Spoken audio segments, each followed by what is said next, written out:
Hello everyone! So ayan guys, ipeplex ko lang yung aking ginagawa. Isa ko pang pagkakakitaan ay yung pagbuburda. So ayan yung aking mga gamit.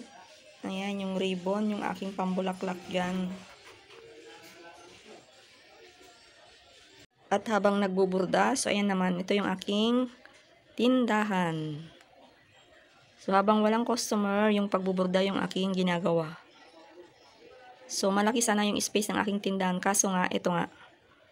Dito sa aking pwesto ay ito yung aking burdahan. Then paggabi naman, parkingan ng motor ng aking jowa. Yung aking mister. May mister ba ako? So ito yung aking tindahan sa ngayon guys. 11 o'clock na ng tanghali. Walang masyadong bumibili.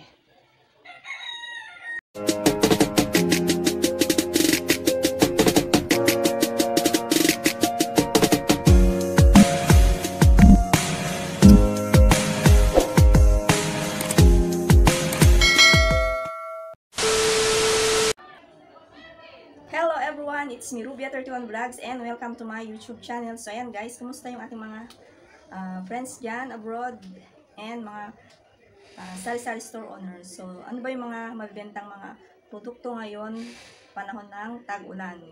So disclaimer lang, dito lang naman ito sa akin lugar na i-share ko yung ating mga mababiling items. So ito yun guys, oops. So ito yung ating mga mabebenta ngayon tag-ulan sa ating mga sari-sari store.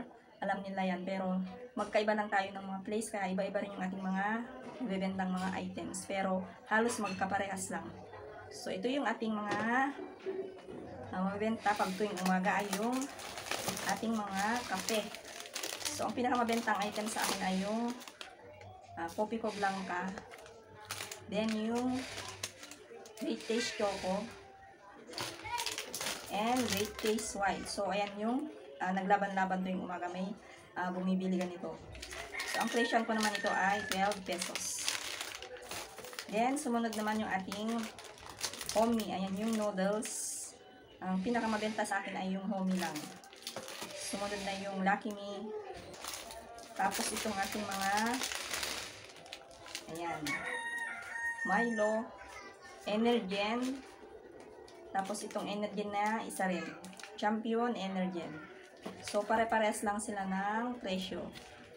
So yung mga kapitbahay ko lang naman ang mga bumibili ng mga ito. Ayan dito sa tapat. Diyan sa tapat namin.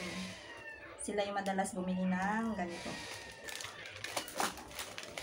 Tapos yung sumunod naman ay yung Pansit Canton na kalamansi. Sumunod na yung spicy, yung pula. Tapos, yung sumunod naman ay yung egg. O, diba? Mura na ang itlog ngayon. Meron ng 100, isang tray. May 140, 130, and 160. Ang alam ko, 160 na yung pinakamataas. Then, talagang tag-ulan, yung mga iba ay nang mamalengke. So, nagtitipid sila. Bumibili na rin sila ng mga ating mga delata. Ayan, Ligo 55, tsaka yung Mega yung mabili sa aking tindahan. So, ang presyo ko naman ito ay 21 pesos. Partneran nila ng mahiwagang udong. Ayan yung Miki. Miki, udong ang tawag nila sa Bisaya ito. So, ang presyo ko naman ito ay 5 pesos. Yung maliliit guys, yung pahaba. Yung mga may sari-sari store, alam nila to. So, ito yung ating mga mabiling mga items pag tag-ulan. Then, samahan na naman nila ng tuyo. Ayan. Kaso nga lang, medyo mahal ang tuyo ngayon pag tag-ulan. So, yung aking benta sa tuyo ay 3.10 na. Dati, 4.10. Ngayon, naging 3.10 na lang kasi mahal na yung bili nila sa mga ng tuyo. Nagbebenta, mahal na raw ang tuyo. At dahil tag-ulan, so mabenta rin yung ating mga gamot.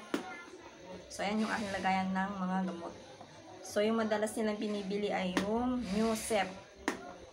Newsep yung kanilang mga binibili kasi nga sinisipon sila. So, ayan, nagupit-gupit ko na guys. So, 7 pesos ang aking Newsep. Tapos, yung sumunod naman na binibili nila, mga masasakit yung mga ulo nila. ay yung Biogesic. Ayan. Mga laksan, ganyan. Bioflu. So, kailangan talaga is may mga gamot tayong stock din. So, ayan lang guys. At kung bago ka sa akin channel, huwag kalimutang i-like, comment, share, and subscribe.